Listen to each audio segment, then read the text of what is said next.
A massive explosion of energy strikes a remote location. Someone observes the huge crater with a glowing sword at its center. Then a voice speaks, asking something to Leon. The young man seems very tense about something, and the voice continues, saying, "Do you believe you are worthy?" He watches attentively and worriedly, then thinks that for him, who always gave in to the irrational voice of fate. He extends his hand, which begins to interact with that energy, and thinks that this sacred sword appeared and said those words. Then the sword continues, saying that opportunities must be granted fairly as the man grips the sword firmly. With an even more intense surge of energy, the object asks Leon if it is not right. As Liam is overwhelmed by the energy, he struggles through the process. A beautiful castle appears on a bright and lovely day while someone thinks about this world. Two training swords clash forcefully. While two young men exert themselves in battle, that same person thinks it's an extremely irrational world. As that blonde-haired person lands a strike and disarms his opponent, his wooden sword flies through the air and sticks into the ground nearby. Lying on the ground, Leon clutches his injured hand and says, "Damn it, take this seriously. Are you saying it's not even worth fighting me?" The other guy replies, saying of course not, and that there's not a single person in the Royal Academy who would fight him if it weren't for Leon. Quite irritated, the boy says that's because he keeps messing around with them, just like he did now, and the guy says he was holding back, but compared to before, Leon has improved. Leon is slightly annoyed by that information. Then he gets up and picks up his sword again. Attacking as if his life depended on it, he says that this condescending attitude is what he hates about him. Defending against the blows without any concern, someone says that Leon is amazing, and that the other Leon is no match for him, and that everyone was defeated in one strike. Someone asks if it's because they have the same name. Well, it's clear that our hero is struggling in that situation. Another says that although Leon is more handsome, both have the same spelling for their names. As a sword flies away, seemingly trying to reach the sun, someone says he lost again. Standing in the shade of a small wall, Leon rests from the fight. Catching his breath, he thinks it's been 3 years since Leon transferred there, and no matter how much he trains, he still can't surpass him. He thinks that even though they have the same name spelling, that boy is different from him in every way. His looks and personality came straight out of a fairy tale protagonist. He believes the story that he's a commoner must be a lie, and that he should have gone to the noble class, wondering if it's that fun to keep getting in his way. Suddenly, the blonde Leon shows up, extending his hand and asking if he's okay. And he just stands there smiling while Leon thinks that if only he were at least a jerk. Sighing, knowing there's nothing else to do, he takes the hand of the smiling boy. Meanwhile, someone calls out to Leon. Our hero looks on, slightly bothered. A person wearing high heels approaches, and slapping the boy's hand away, Leon tells him to back off. The blonde boy looks a bit confused, while the girl tells Leon to wait. Annoyed, she says she heard everything and that he picked a fight with Leon again. She asks why he keeps fighting him if he knows he'll lose. The blonde Leon, a bit tense, tries to say something, calling the girl Chloe, but she interrupts, noticing something. She grabs the boy's hand and asks if it's bleeding, saying she's going to take care of it and telling him to let her see. Pulling his hand back, our boy says it's fine, while she insists that they need to disinfect it first. Very irritated, he says it's none of her business and tells her not to worry about him. That leaves the girl a little surprised. Then the boy turns around and begins walking away, leaving the other two in silence. Sometime later, night begins to fall upon that vast academy. Nearby, the sound of blows can be heard.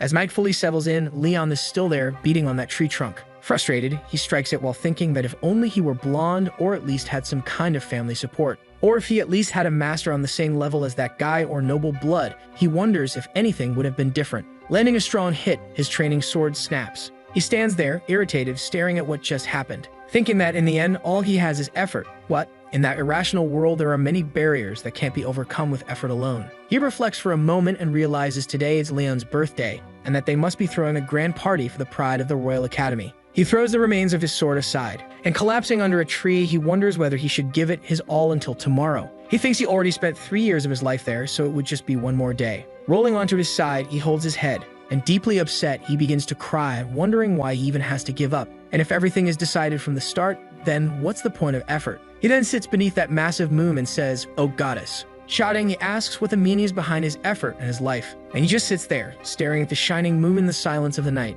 Embarrassed, he thinks there's no way she's going to answer. But not far off, a massive glow appears in the sky. Something enormous and very bright, almost like a meteor, appears. Elsewhere, someone asks about Leon, and the blonde one says he hasn't seen him. Chloe, a bit annoyed, says no one in the dorms saw him either, till she thought he had gone to the party. Thoughtfully, she wonders where he could have gone, and the blonde Leon says she's thinking about him again. Completely ignoring the boy, she grabs her skirts and says she's going to look for him now. An older man remarks that it seems Her Highness was rejected, and the boy tells Gilbert not to call them that even if they're alone. He explains that if someone had heard that, there would have been no point in hiding his identity, and besides, he doesn't have the right to that title. Smiling, the man says that someone of royal blood is destined to shine even brighter in their trials, and he congratulates him on his 17th birthday. Just 1 year remains until the royal family's prophecy is fulfilled. He says that on the day a member of the Clyde Empire's royal family comes of age, the life of the overseer who supports the current emperor, fearful of the prophecy, will come to an end, and the citizens will witness the advent of Roderick, the former sacred king.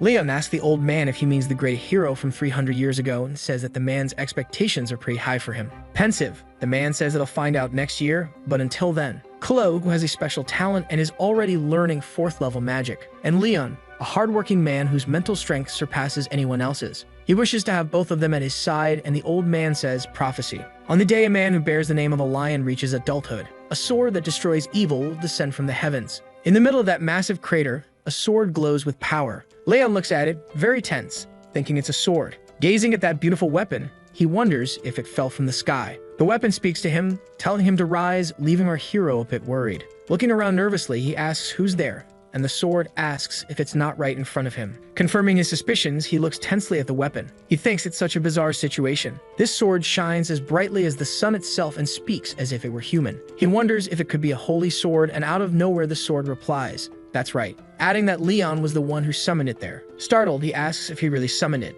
The sword explains that just as he always believed, the world is unfair. While those who have everything are given even more, those who have nothing lose even the little they possess. However, there are opportunities that must be granted fairly, and those who don't put in the effort have no right to blame the irrationality of life. Only those who fiercely set their lives ablaze are worthy. Then the sword asks, "Are you Leon, who questioned the goddess of fate's irrationality, truly worthy?" Our hero closes his eyes to calm himself, then narrows them with focus. Finally, he answers yes. Beating his chest with his hand, full of determination, he says he is indeed worthy. The sword finally tells him that in that case he must take her, and that she will give him the chance to prove his words. Our hero thinks he knows exactly what it means to wield a holy sword, but that he might be able to change everything with that weapon. Thinking of the man who helped him while he was on the ground, he reflects that his reality is truly unfair. Remembering the events from earlier that day, he still thinks. All the training he's done until now, never missing a single day. Resolved, he starts sliding down into the crater. As he gets closer to the sword, he senses its overwhelming power, and he says, concluding that all of this is unfair.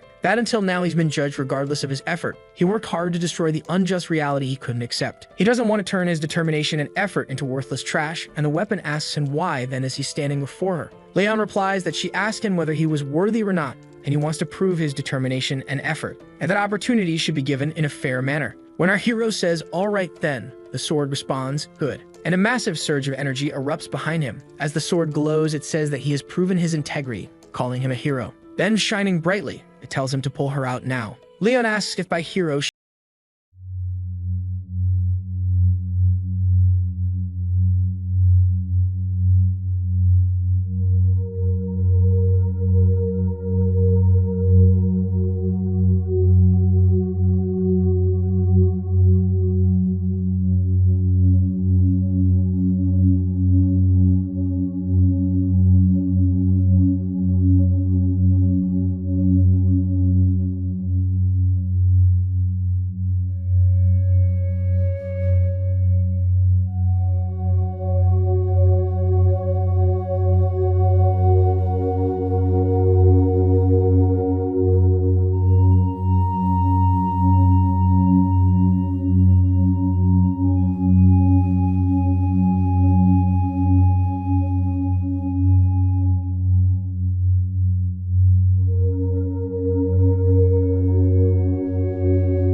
is already full of people. Right after, Leon walks in with a determined look. As soon as he enters, someone calls out to him. With a scowl on his face, the boy asks how he, a mere commoner, dares to make him wait, and says he's acting like the rules don't apply to him. Ignoring all of that, he turns to the instructor and says he'll begin now, and the man says that's fine. The instructor then says that both of them will be putting their names and honor on the line in this match with him as a witness. Then he asks Jeff Heinrich what he wishes from this match. Furiously, he says he wants that commoner to admit his own crimes while our hero watches him with a serious look. Then Helmut asks what Leon wants from this match, and the boy explains that he wants this duel to be the last time he ever gets bothered by him. Clapping his hands, the man says all right. He orders both of them to take 2 steps forward and to stand in position. Cologne and Leon watch the match thinking he's at a disadvantage for not being able to use aura, and that even a wooden sword can cut if aura is being used. Elcid asks our hero if he wants to see the boy's stats, but he replies no, that it's fine. Because no matter how strong he is, he's still just Elmont's subordinate, and there's no reason to borrow Elsa's power for someone like that.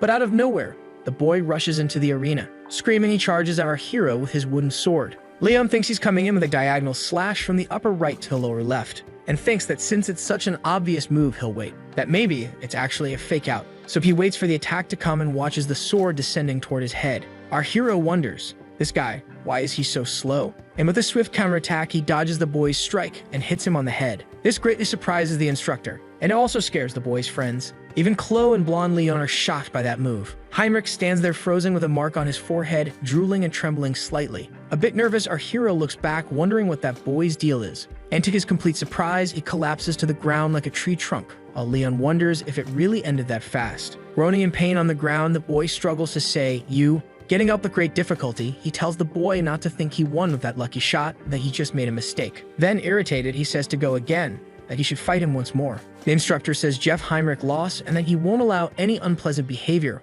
while our hero smiles and says, "All right then." And that response surprises both the boy and Helmut. Laughing hard, Heinrich says that for a commoner, he sure knows his place. Excited, Leon says fine, he won't go easy on him this time. Suddenly, the sword speaks to him and tells him not to end it in one strike this time. So while the two face each other, the instructor commands them to begin. Elcid says it's his first time using his vision in a real battle, considering that he volunteered to be his training partner, and that he should know ending it in one hit was just Leon being merciful, so our hero says, "Got it." Then the boy charges wildly at Leon with another exaggerated strike. Our hero blocks the attack with ease. Focusing, he applies the teachings on vision, and realizes that the guy is so slow he can see the movements of his arms, his legs, and even his pupils, thus predicting his next move. Elcid says that because he figured out his initial movements, Leon can tell what he'll do next. Heinrich keeps attacking, our boy continues to defend skillfully. But this time something different happens. He notices that the boy's wooden sword slices a bit of his hair. He then realizes that Heinrich started using aura, but even so, he can still read his movements. Screaming wildly, the boy tells him to try his best to dodge these attacks. Elcid says, to think he'd recklessly go on the offensive like this against someone who just beat him. He's an amateur, doesn't even know how to distribute his stamina throughout the fight. While defending, Leon thinks that even the enhancement of physical skills through aura has its limits. After the block, our hero seems to have noticed something. He realizes he found an opening and attacks without mercy, hitting the boy's leg. Clearly, he feels the strike, becoming furious right after. Heinrich then jumps farther away, putting distance between himself and Leon. While holding his injured leg, he calls his opponent a fool and says he should have finished him off already. Yelling, he says Leon won't be able to bring him down with that kind of attack. But in the next moment, something seems wrong, and the boy is struck by a flurry of blows in quick succession. Elcid asks our hero what he thinks, and Leon replies that it's just as she said. If he wants to use vision during training, a moving target is best. Getting up again, Heinrich, desperate, says he gives up. Instructor Helmut announces that the winner is Leon, and the spectators cheer the result, except for Heinrich's buddies who are scared and a bit nervous. Later that night, people comment on whether they saw the duel between Leon and Elmont's clique. One guy says he didn't know Leon could fight that well. He started challenging each one of them, beginning with Jeff, and they all lost, having to be sent to the infirmary after the fight. In the end, the only one left was Elmont, and someone questions whether Elmont would really lose to him. Elcid says they were such easy opponents, using a very elegant fencing style, but without soul. She says she can't believe they're at that level, even while using aura, but our hero says he believes today will be different. And the sword says today it's Elmont, and that it's important not to lower his guard. Our hero enters the arena and meets his opponent. Elmont stands there seriously, waiting for Leon, while emanating his aura. Elcid says it looks like the guy stopped being arrogant, and our boy agrees that it does seem that way. Leon thinks that Elmont, using his aura, is physically stronger than him, and there was something in the status window that the sword shown earlier. It said sword vision, but he thinks that since it's only level 1, it probably isn't very powerful. He believes unknown techniques are the scariest, and there's a chance he won't be able to see through it with his special vision. Appearing satisfied with the situation, Elman says he didn't expect his turn would actually come. With a calm expression, our hero replies, "Is that so?" and tells him he already knew this would happen, which really irritates the man. He thinks Leon will be the perfect sparring opponent to prepare for the duel with the other Leon. And even though he has great physical skills, even without aura, he's weaker if aura is taken into account. Because if Elmon is at the level where he can imbue even his sword with aura, it'll be dangerous to try and block his attacks with a wooden sword. Aware of that, Leon thinks that in this case, he wonders if he should avoid a direct fight and try to provoke him first, while Helmut commands the match to begin.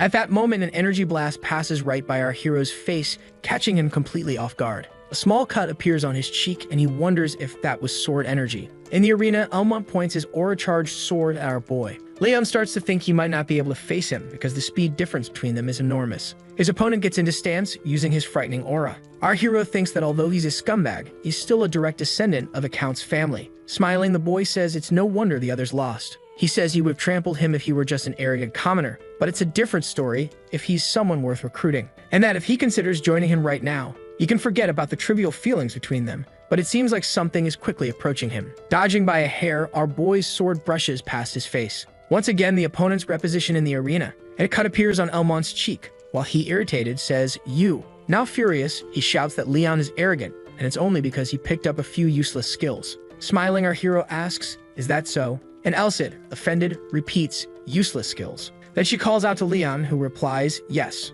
asking if that little weakling just called her skill useless, didn't he? A bit startled, Leon calls out to Elsid. Elsid says people say even rivers and mountains change in 10 years, yet after 300 years, she's being mocked by a bedwetting brat. Leon senses that out of nowhere, a threatening aura emerges. He asks if our hero can see the kid with the white teeth, and stammering a bit, he replies that he can. He says that an insult a teacher can receive is to be scolded by a student, and if that boy's teeth stay intact until the end of this test, then he'll be punished for it. Our hero thinks that 1 or 2 teeth won't be enough, so he'll pull out as many as he can. Elmont looks a bit surprised at Leon, asking what kind of vigor that is. With incredible agility, our hero launches himself at his opponent. He starts attacking the boy, who defends himself as best he can. Helmut is surprised by the strength of those blows. And in the stands, the people watching comment that Elmont is being pushed back, but blonde Leon says no. He says Leon is on the offensive, but Elmont hasn't been knocked out of the ring yet. In the arena, our hero thinks this sucks, that he's trying too hard, and if it weren't for his opponent's aura. In the stands, blonde Leon says that if things keep going like this, it'll turn into a battle of attrition. Full of rage, the opponent complains that the boy is persistent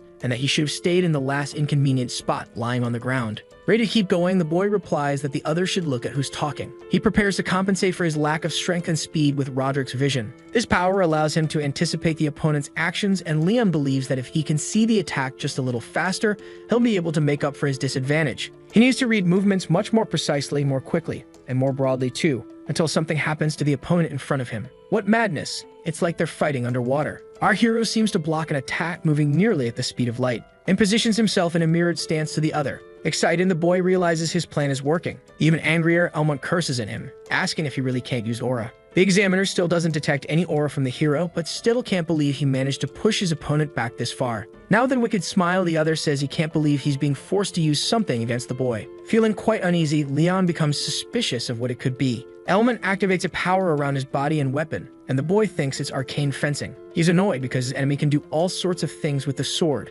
thrust, stab, and slash. Using his own power, the boy knows he can't waste a single second. The other young man approaches to strike, and Leon realizes he's going for a stab and that he can dodge it. Elmont comes in full force, and our hero manages to evade. However, something else happens after the strike that the boy didn't expect. That attack was a feint. It's a technique that assumes the opponent will dodge. Warbin's secret technique that goes for a direct blow to the torso, and even if you try to dodge, it'll hit the ribs and you can't fight with broken ribs. Even being able to see the sword's path with his vision, he can't escape it. Leon thinks, "I'm going to get hit and I'm going to lose." His eyes light up more intensely and his hair stands on end, resembling a famous fighter, while he thinks urgently to himself, "Move." The boy seems to force himself so hard into the ground that part of his clothes rip with a kind of intense power. But that power was to jump over his opponent. Elmont looks up, tense and in disbelief at what he's done. Meanwhile, from above, our hero strikes the boy hard, who clearly feels the blow. Leon lands behind the boy, who stands there, stunned that he was hit. He glares at our hero, visibly angry,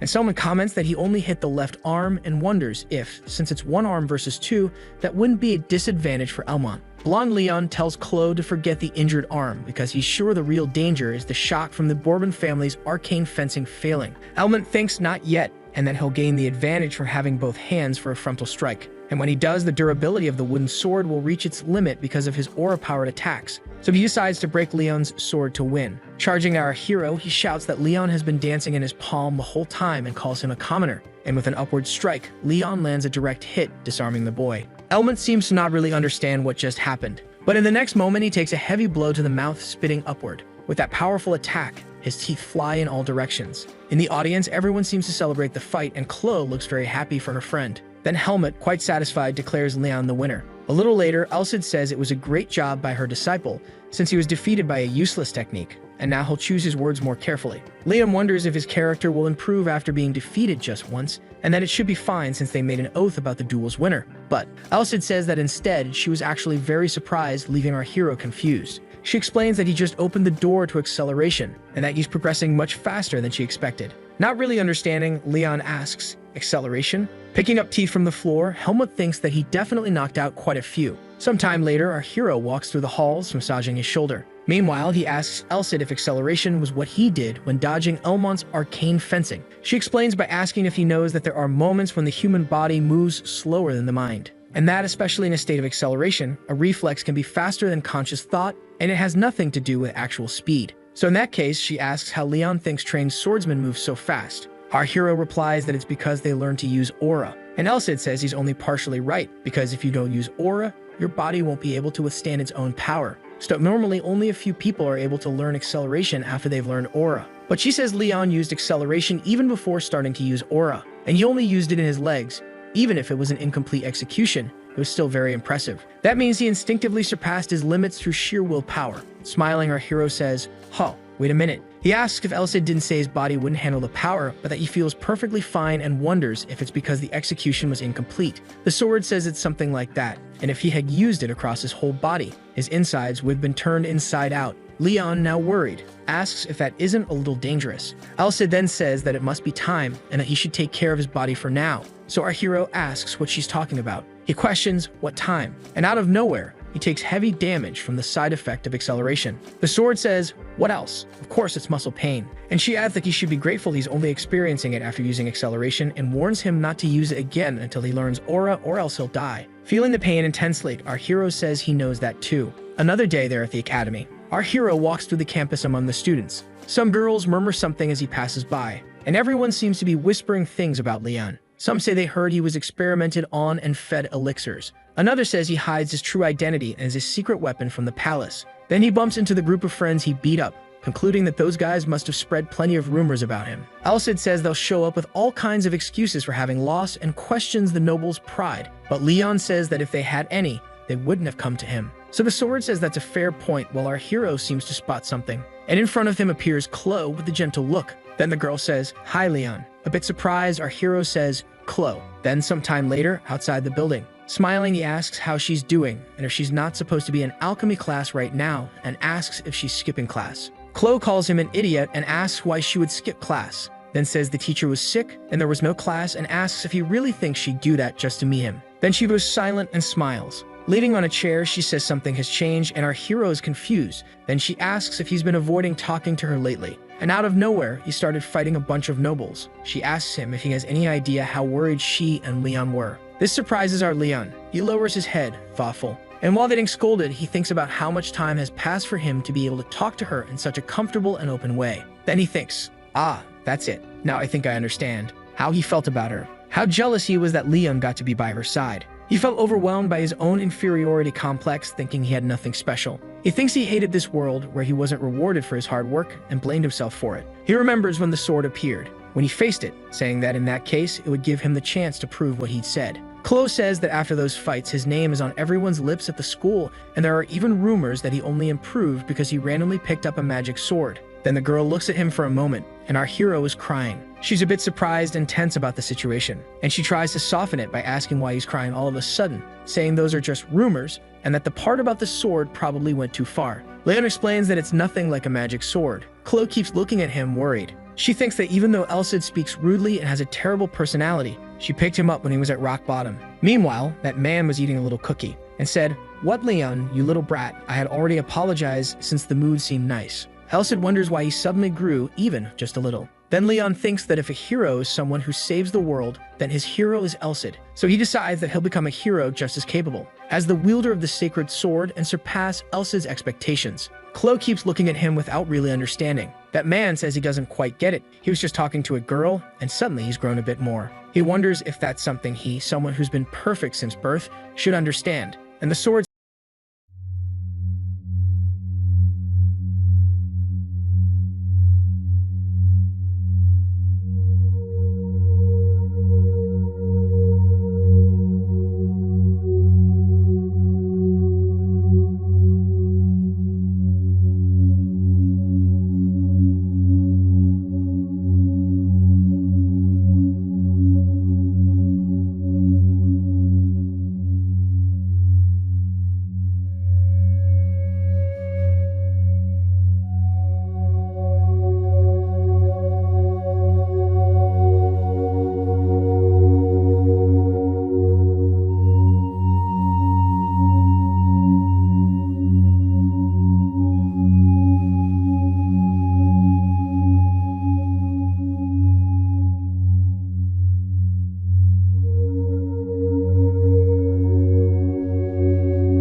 Blaine's defense captain, and there's certainly no chance that he would take advantage of him. Arriving at a small gate in the wall, our hero shows a paper to the guard, who, startled, asks if it's about subjugating stone slimes and says he never requested that. Liam asks how that's possible since it's an official guild document, but the defense captain says it must be some kind of mistake. Then suddenly someone approaches, asking if he's the guy, the adventurer who cleaned out those sewer rats so well. Leon says that yes, that's him, and the man says he's amazing, and they need more adventurers like him. He says he can't believe those guys who only take easy jobs and still call themselves adventurers. They're ridiculous, and asks Leon if he doesn't think so. A little later, our hero walks through the interior of the city wall, remembering that the man said depending on how good he is, he could give him more rewards, so he has to work hard. A little worried, he comments that the man made it sound like it was something hard to deal with. Elsid asks if it wasn't good that he said he'd give him more rewards, and Leon says the place is damp and slippery, and without technique, it would be hard to stay on his feet there. The sword says that in other words, it's a perfect place for footwork training, but our hero asks him to wait a second. And looking down the corridor, he sees 3 slimes bouncing toward him.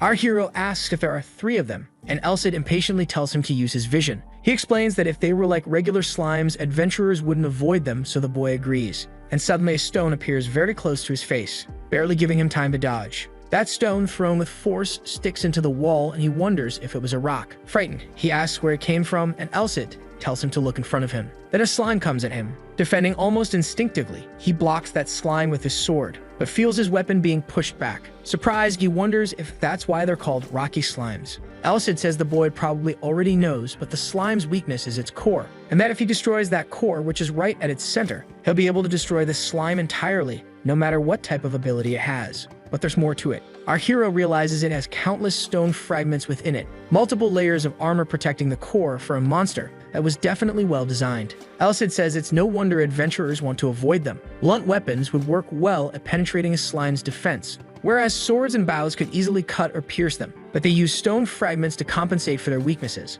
That's why it's a monster that has become difficult to deal with using weapons. Suddenly, the slimes begin spitting a barrage of rocks at our hero. That barrage of stones begins to close in on Leon, and he defends himself with his sacred sword. Then those slimes continue advancing toward him. Our hero seems to be struggling a bit in this fight. Elsid says they know he can't block everything, so they're aiming for vital spots. He asks Leon what his analysis is of the attack just now. The boy says they're firing stone fragments from over 5 meters away, which gives a window of time before they shoot again. He thinks that if he closes that distance between them, he might be able to get in 1 or 2 attacks right now, but there's a problem. Since he can't get through the slime's defense, he needs to find a way to avoid the fragments and strike the core, and he wonders, no, I need to cut it. Elsid looks surprised while he thinks that using his vision, he could look for the moment when the fragments are dispersed throughout the body, then use the sacred sword to pierce the empty space. But the problem is that the rock fragments are constantly moving, so finding the gap won't be easy. Despite the situation, our hero smiles and asks if a crisis can also be an opportunity. Elsid says that at the moment the rock slime creates an opening to launch its stones,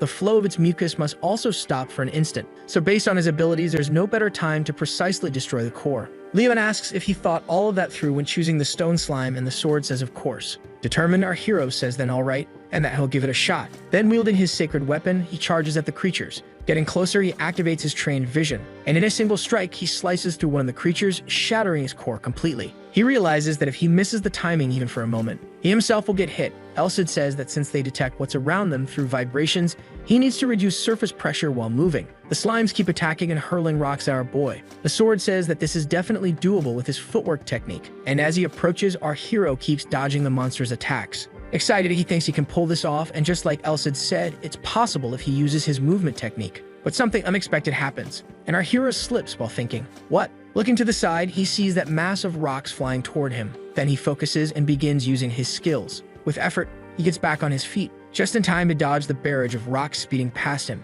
And with his trained vision, he clearly sees the core of another creature, shattering it without mercy. A short time later, slime remains cover the entire corridor. The sword says he doubts he did that consciously, but in the end, it all worked out, and Leon asks what he's suddenly talking about. Elsid says it's about what he just did. It was level 2 of the footwork technique, and our hero, surprised, says what? He explains that finding balance on flat ground and reducing vibrations are the basics of level 2, and if there are other elements on the floor, he must know how to use them too. Whether it's a frozen floor or boiling surface, being able to use the environment as part of his power is the main point of the movement technique. And that means becoming adaptable enough to turn a disadvantageous environment into a convenient one for him. So even if it was just luck, he shifted into a stance where he spread his legs to lower his center of gravity and asks if that wasn't the case. By doing that, he abandoned his upright stance and was able to flexibly shift in any direction he wanted. He says that if his environment changes, then his posture must change too. And up until now, the posture and movements he was using were suited only for flat terrain. In a place with a low ceiling and a wet floor, he'll need to move in a way suited for that kind of place.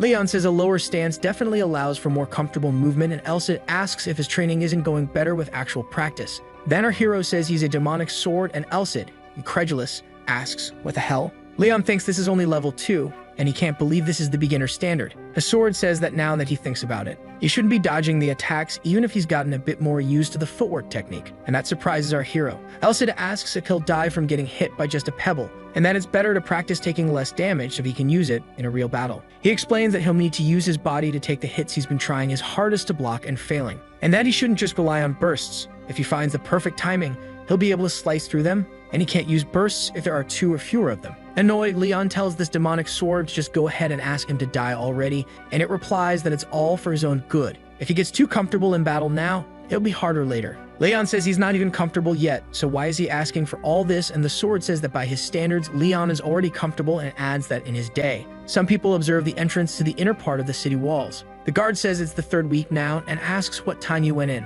The other replies that it was before 10 in the morning, before the second shift change, and the first man says that he really works hard even though he's so young. He says that at first it seemed like he wouldn't be able to defeat the stone slimes, but nowadays he comes up with a full sack, though the rewards aren't even that good. Suddenly, some people who were awaiting their point and say he came out. Our hero comes walking from inside, with a serious look while carrying 2 bags of slime, and that leaves people quite impressed and surprised. Leon says that today is the last day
who don't know their place come to the slums trying to seize power. So he didn't even care when they started moving 4 months ago. That is, until they invaded districts 23 and 25 and piled up around 200 corpses in a single day. Our hero remembers those armors with evil spirits and wonders if malice is connected to the abandoned mansion and the armors. Khan continues explaining that 3 people share the rights over the slums. A lone shark they call the Golden Pig named Simon, an unknown assassin. No one's ever seen the face of the guardian of the coffin, and of course himself, Khan, who's at the top of it all. Leon thinks that maybe it's just because he met him first, but he can't imagine what the others are like just from the nicknames. He goes on to say that districts 23 and 25 were Simon's territory, but with around 200 deaths and all the money he lent out, he's furious about the losses. So in the end, to neutralize them, he hired mercenaries from rank D up to B, but all of them were wiped out. That leaves our hero in shock. Agitated, he asks who the hell those guys are, and Khan says he doesn't know. Leon thinks they must be powerful to massacre so many mercenaries. They should be a force the Empire keeps an eye on because this crosses the line in an outrageous way.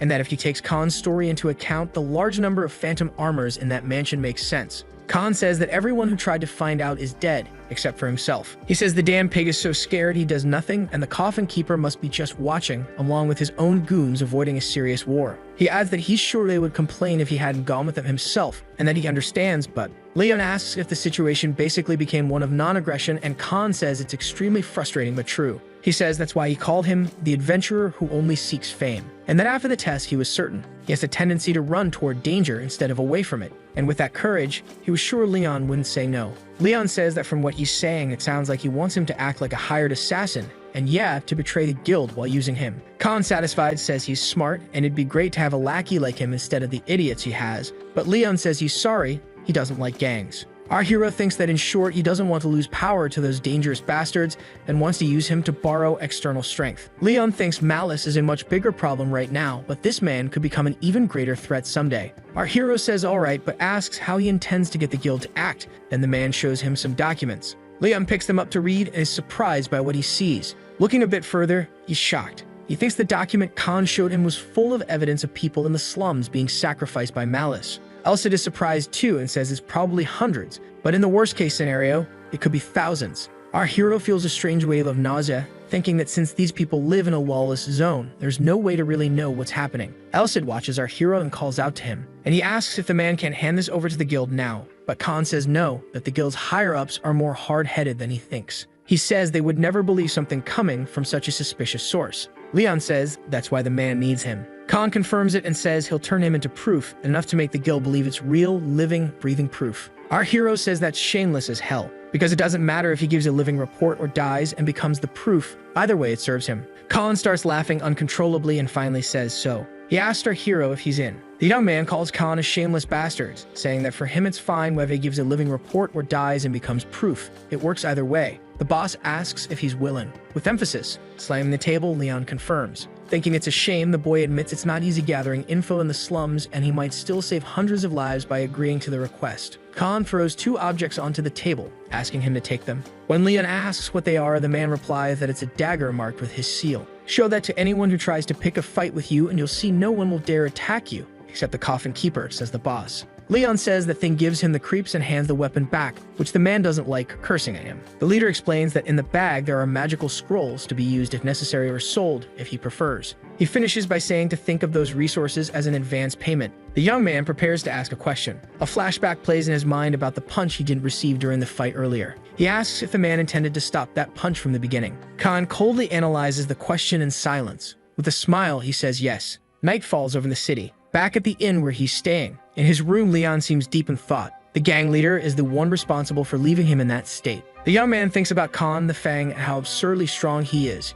He understands that he still needs to train more and get stronger. The young man asks Elsid if anything caught his attention while reading the documents, and he replies that yes, it did. However, he says he needs to conduct more detailed research first, because considering how malice operates, if something goes off track, there's a high chance of disaster. Leon checks if what the sacred sword is saying is that it needs to see things with its own eyes, and it agrees. Thinking to himself, infiltrating an area where 500 mercenaries were defeated would be the kind of mission that's much easier said than done. He tells the sword that he believes he'll need a helper, someone who won't be swayed by money and whom he can trust to protect him without hesitation. Worried, Elsid asks if he isn't setting the bar too high. The boy ignores that and adds one more thing, that it must be someone who can't tolerate malice at all. The sword says there's only one place where he can find someone like that, and the boy asks if it's the 30th building in the Prima district. Another day begins for the duo of adventurers. Standing in front of a building, Leon asks if that's the sacred church. He wonders why they would place a branch in such a poor district, and Elcid answers that the church always sends clerics to areas where marginalized individuals live. The sword explains that those blinded by money are tempted and slaves to ambition are controlled,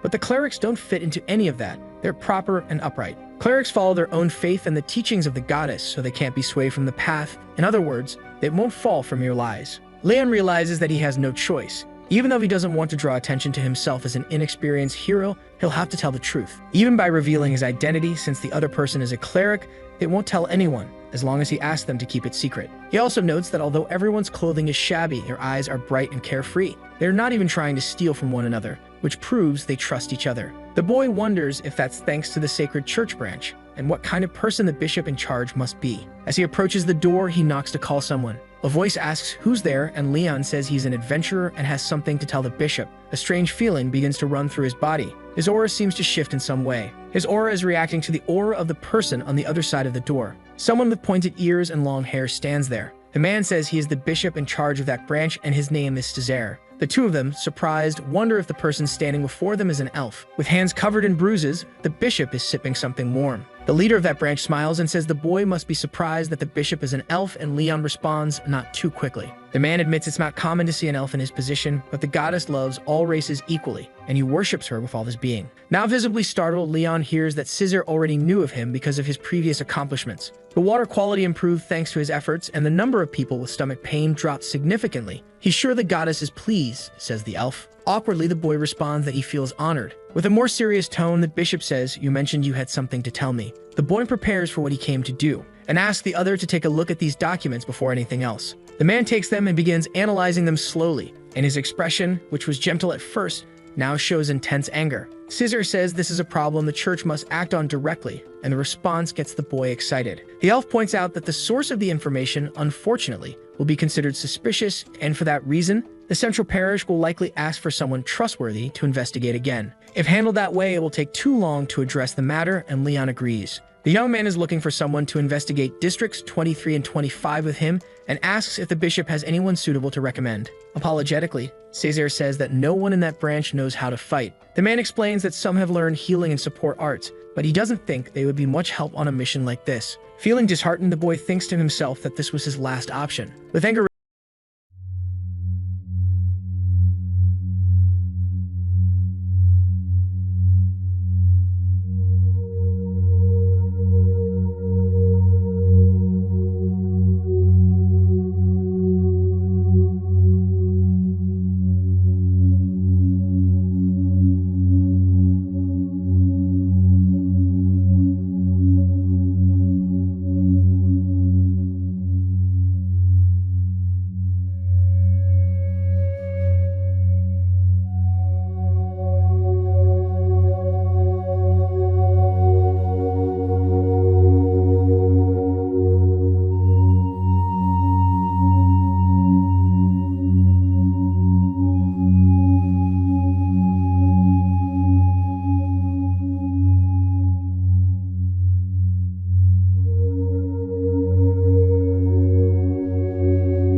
fast. Scratching the ground with his claws, one of them asks how she dares. Then they reveal themselves to be non-human creatures, and one of them asks if she has any idea what kind of place this is. But Karen, not changing her expression, says, "What else?" and adds that it's just an ownerless slum as she jumps toward them, throwing more weapons. One of the creatures says those things are worthless, but doesn't notice something approaching and wrapping around his leg. Suddenly, a rope yanks the creature to the ground, and Karen says that's what he gets for only focusing on the daggers. In the next moment, one of the creature's heads goes flying and the assassin appears, striking it with his weapon. Our hero stands there, a bit tense, thinking this is terrifying, and thanks God that they're not on the enemy's side, and starts thinking about his own opponent, when suddenly, something flies right past his face. Whatever it was cuts his cheek. Elcid says he's definitely unlucky, because that one is the strongest of the three. That massive creature appears before him, and our hero thinks he could have said that after the battle was over. He decides to use his vision and his aura at full power, but suddenly seems to realize something and wonders what it was that the creature threw at him. Then the creature reveals a bunch of spikes on its chest. Leon trembles slightly, afraid of the monster. He thinks he's experienced this kind of attack before and remembers the rocky slimes. Then the creature, without a word, launches a barrage of spikes toward him. In response, our hero attacks and slices through all the spikes with his weapon. He charges at the monster with his sword. The creature says it's impossible that he cut through all of its spikes. With a precise strike, he hits the creature, splitting it in two. Leon thinks he wouldn't have been able to react if not for his vision, and definitely couldn't have cut through the heretical art without the sacred sword. But Elsa corrects him, saying no, that he's able to use